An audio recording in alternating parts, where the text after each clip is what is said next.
Habang naghahanda ang bawat bansa para sa susunod nitong hakbang, opisyal na idineklara ng mga pandaigdigang lider ang bansa siya bilang pinakamapanganib na bansa sa mundo, at mahigpit na ipinagbawal ang anumang hindi autorisadong pagsalakay rito. Nagngingit-ngit sa galit si Mil dahil sa bagong patakarang ito, para sa kanya, hindi na kailangang pag-usapan pa ang babalang ito, lalo na dahil tiwala sa kakayahan nito. Ngunit bigla namang nagpakawala ang mataas na pamunuan ng Country A ng isang napakalakas na bugso ng enerhiya na tumama mismo sa kanyang katedral. Ipinaalala nila sa kanya na kasalanan niya ang pagkawala ng Quicksand Throne at Shadow Throne sa kamay ng Sealer, at binalaan siyang sumunod sa kanilang mga utos kung nais pa niyang mapanatili ang kanyang kapangyarihan. Gayunpaman, handa pa rin silang patawarin ang kanyang mga nakaraang pagkakamali sa ngayon, dahil ang pangunahing layunin pa rin nila ay ang Supreme Young God Throne. Napagtanto ni Mil na ang pagtalo sa Sealer at pagkamit ng kanilang mithiin ay mangangailangan ng maingat at sunod-sunod na plano. Samantala, sa kanyang tahimik na villa, sinuri ni Fang Yi ang kanyang bagong throne at natuklasan niyang may matibay pa ring sapin ng proteksyon na enerhiya na nagbabantay sa pinakadawa nito.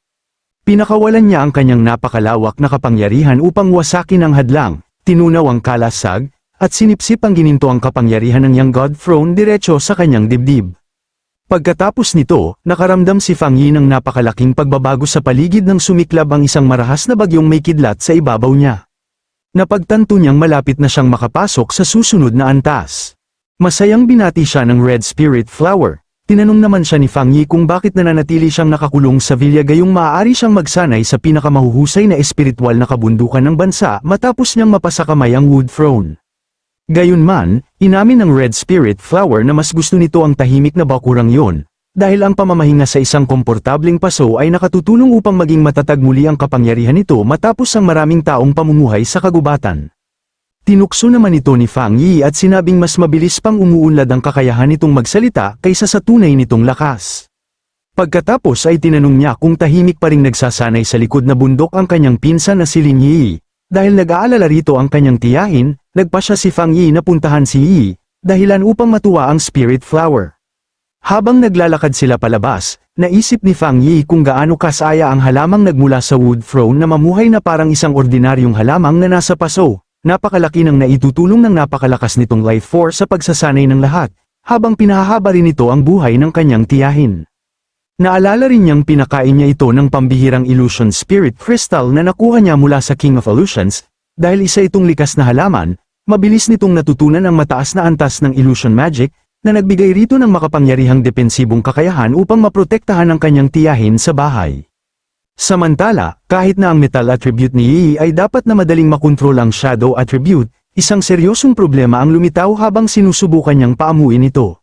Sa kaibuturan ng kagubatan ng kawayan, nakaupo si Yi nang nakapikit at naka-cross-legged, habang ganap na nakakulong sa loob ng isang makapal na globo ng madilim na shadow energy. Nang maramdaman niya ang napakabigat na presyon, tumingala siya at nakita ang hindi mabilang na itim na anino na lumulutang sa itaas niya. Doon niya napagtanto ang tunay na kapangyarihan ng Shadow Throne, dahil hindi ito lubusang napangasiwaan ang dati nitong may-ari. Mas malakas ang hilaw at hindi pa nagagamit na kapangyarihan nito kaysa sa naranasan niya sa mga nakaraang labanan. Ipinaalala ni Yi sa kanyang sarili na hindi na siya ang dating mahina, handa na siyang sakupin ng Second Sequence Throne. Nang sumugod ang Dark Army upang durugin siya, nanatili siyang kalmado at agad na lumikha ng kumikislap na gintong kalasag upang harangin ang kanilang pag-atake. Pagkatapos ay pinakawalan niya ang buo niyang gininto ang enerhiya, na lubos na ikinagulat ng mga itim na anino. Ilang sandali lang, isang napakalakas na pagsabog ng liwanag ang tuluyang nagpawi sa lahat ng aninong nakapaligid sa kanya. Nang hamupa na ang pag-atake, lumitaw sa kanyang harapan ang maalamat na Shadow Throne. Tahimik niya itong tinitingnan habang dahan-dahan siyang lumalapit dito. Samantala, nakatitig naman sa kanya ang mga itim na anino. Kalmado siyang umupo rito, at agad na inihayag ng sistema na siya na ang bagong opisyal na may-ari nito. Habang pinagmamasdan ang isang sinag ng gintong liwanag na sumasalpok sa kalangitan, ngumiti si Fang Yi, kumpirmadong matagumpay nang nakapasok si Yi sa ikalawang antas ng Rising Moon Realm. Habang dahan-daang lumulutang, napansin ni Yi na ang ganitong breakthrough ay karaniwang sumisira sa katatagan ng isipan ng isang cultivator, ngunit wala siyang naramdamang anumang masamang epekto, kaya napaisip siya kung pinutektahan ba ng throne ang kanyang isip. Paglapag niya ay agad siyang tinawag ng kanyang ina, na kanyang ikinagulat. Pagkatapos ay mahigpit siyang niyakap nito, ipinaliwanag ni Fang Yi na hindi na mapakali ang kanyang tiyahin sa sobrang pag-aalala, kaya agad niya itong isinama nang maramdaman niyang nagtagumpay na siya sa kanyang breakthrough. Sinabi ni Yi na ang pagkakaroon lamang ng isang throne ay hindi sapat, kailangang patuloy itong linangin ng may-ari upang mailabas ang tunay nitong kapangyarihan. Ayon sa kanya, ang dati nitong may-ari ay mga simpleng kakayahan lamang ang nagamit at hindi kailanman nailabas ang tunay na lakas nito. Dahil dito, determinado siyang patuloy pang lumakas. Para sa kanya, isa itong malaking hamon na kailangan niyang paghandaan sa pamamagitan ng pagsasanay.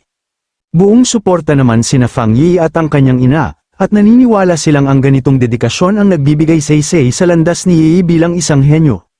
Ngunit idinagdag ni Yi na ang kanyang breakthrough ay nagbigay rin sa kanya ng mas malinaw na pag-unawa sa kalagayan ng mundo.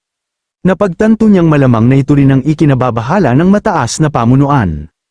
Ang Country A ay kapantay na ngayon ng kanilang bansa sa lakas, at ang tanging dahilan kung bakit hindi pa ito lubusang umaatake ay ang takot nila kay Fang Yi. Samantala, ang kanilang malulupit na Throne Masters ay patuloy na nililipol ang maliliit na bansa upang subukan lamang ang kanilang mga bagong kapangyarihan.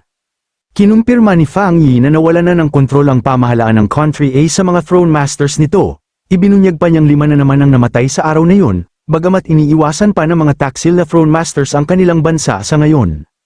Naniniwala si Yi na hindi magtatagal ang pansamantalang kapayapaang ito, patuloy silang mangungulekta ng mga throne hanggang sa dumating ang panahong si Fang Yi na mismo ang kanilang puntiryahin, lalo na si Mil na nakapag-angkin na ng mahigit 10 throne. Ngunit tiniyak ni Fang Yi na hindi magtatagal at babagsak din ang kalagayan ng Country A. Sa pagkawala ng kontrol ng kanilang pamahalaan sa mga gaya ni Mil, sa sunod-sunod na pagtataksil, at sa walang tigil na patayan, tiyak na sila rin ang magdurusa sa sarili nilang kaguluhan. Sa huli, ibinunyag ni Fang Yi na hindi na siya balak patayin ng Country A sa halip, ang tanging praktikal nilang pagpipilian ngayon ay ang makipagtulungan sa kanya. Lalong lumala ang pandaigdigang krisis nang wasaki ng isang taksil na Throne Master mula sa Country A ang isang buong lungsod upang subukan lamang ang ninakaw nitong kapangyarihan, kumalat ang matinding galit sa buong mundo, at lalo pang tumindi ang madugong paghahabol sa mga throne. Sa loob ng isang mataas na antas na silid pulong, tahimik na pinanood ng mga opisyal ng Xia Nation ang balita, nagbabala ang mga ulat na tuluyan ang nawawala sa kontrol ang mga Throne Masters at maaaring magdulot ng pagkalipol ng sangkatauhan dahil sa walang katapusang digmaan sa isa't isa bago pa man matalo ang mga anomaly. Nagbabala si Pangulong Ye Shou sa konseho na hindi maaaring manatiling walang pinapanigan ang Xia Nation habang buhay. Pagkatapos ay ipinakita niya ang opisyal na imbitasyon mula sa Country A, na humihiling kay Fang Yi na kumatawan sa kanilang bansa sa isang pandaigdigang summit kasama ang mga pinuno ng Country R at Country E. Ayon sa liham, nais nilang magkaisa sa ngalan ng katarungan upang bumuo ng panibagong landas para sa mga cultivator ng sangkatauhan. Ngunit sa sandaling mabasa ni Fang Yi ang liham, agad niyang nakita ang tunay na layunin sa likod ng magagandang pangako nito. Napagtanto niyang nais ng Country A na tipunin ang pinakamalalakas na bansa sa mundo sa ilalim ng pagkukunwaring armadong kooperasyon, upang muling hubugin ang pandaigdigang kaayusan at tuldukan ang walang katapusang pagnanakaw ng mga throne. Nagbabala si Zhao Lan na maaaring isa lamang itong nakamamatay na bitag. Itinuro niya na ang taksil na Throne Master na sum-ire sa isang buong lungsod ay isa sa mga tauhan ni Mil, dahil kontrolado na ni Mil ang mahigit 10 throne, wala nang kakayahan ang Country A na pigilan siya. Sumang-ayon si Elder Wu, at naniniwalang ang buong summit ay isa lamang palabas upang makapaghanda si Mil ng isang napakalaking bitag. Sa kabila ng kanilang mga pangamba, tinanggap ni Fang Yi ang imbitasyon. Bitag man ito o hindi, nagpasya siya lamang ang maaaring dumalo rito, hiniling niya sa lahat na magtiwala sa kanya, dahil para sa kanya, ang summit na ito ay hindi lamang isang hamon kundi isa ring malaking pagkakataon. Inutusan niya ang mataas na pamunuan na manatili sa kanilang bansa at ituon ang kanilang pansin sa pagprotekta sa Xia Nation. Sa paliparan sa baybayin ng Country A, dagsa ang mga mamamahayag, ibinabalita nila ang makasaysayang pagdating ng Sealer, ang maalamat na may-ari ng Young God Throne, habang nagtatanong kung ano ang magiging kahulugan ng summit na ito para sa buong mundo at kung nagsimula na ba ang inaabangang sagupaan ng Light Throne at Young God Throne. Pagkabukas ng pinto ng eroplano, bumaba ang maalamat na Sealer, isa siyang bihirang first sequence cultivator na kayang magpa-atres kahit sa pinakamalalakas na dayuhang Throne Masters. Nagpakawala si Fang Yi ng banayad na alon ng pressure sa buong runway, dahilan upang mapatigil sa takot ang mga reporter. Isang puting balahibo ang dahan-daang bumagsak habang lumapit si Rogers, ang may-ari ng Archangel Throne, upang salubungin siya. Agad na naramdaman ni Fang Yi na ang banal na kapangyarihan ni Rogers ay ibang-iba sa kapangyarihan ng karaniwang mga throne. Hindi tulad ng ibang throne na bumagsak mula sa langit at nagdulot ng kaguluhan sa sangkatauhan, ginamit ni Rogers ang sarili niyang dalisay na liwanag upang ipatawag ang kanyang throne mula mismo sa mga bituin. Magalang na iniabot ni Rogers ang kanyang kamay upang salubungin ang sealer sa Country A. Habang nakikipagkamay, inamin ni Fang Yi na nagulat siyang isang napakataas na personalidad ang mismong sumalubong sa kanya. Alam niyang si Rogers ay isa sa pinakamalalakas na first sequence masters ng Country A. Ipinaliwanag ni Rogers na espesyal na isinara ang paliparan para lamang sa kanyang pagdating. Tiniyak din niyang ang iba pang kinatawan ng iba't ibang bansa ay sa ibang paliparan darating upang hindi siya maabala.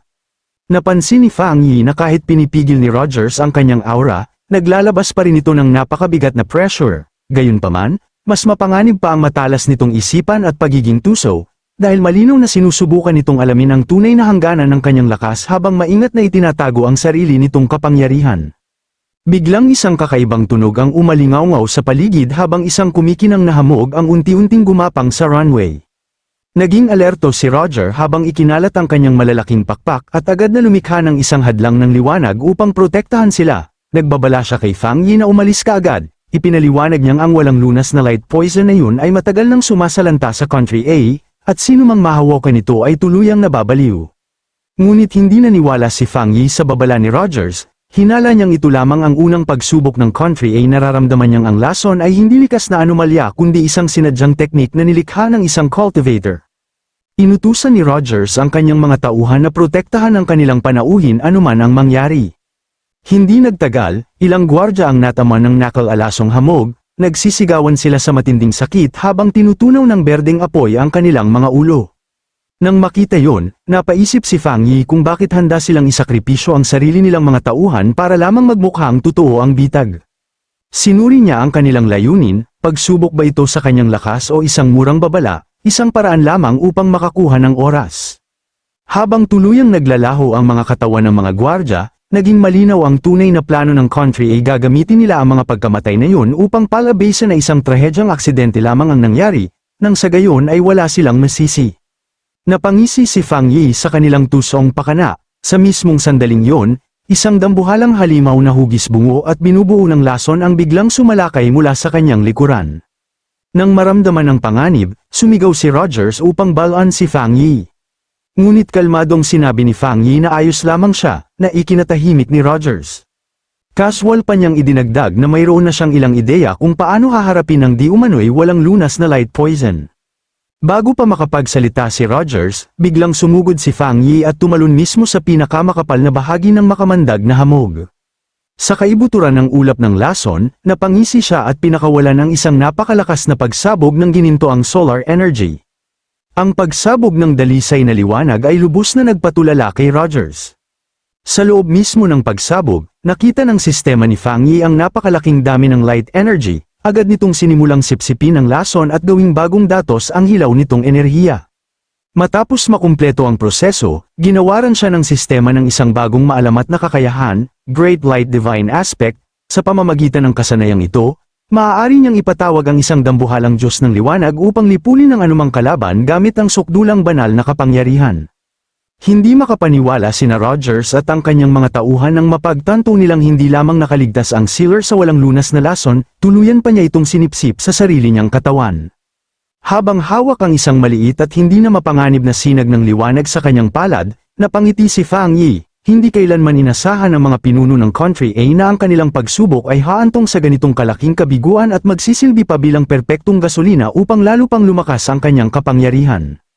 Habang dahan-dahan niya itong sinipsip sa kanyang palad, napaisip siya kung nasiyahan na ba sila sa sagot na ipinakita niya.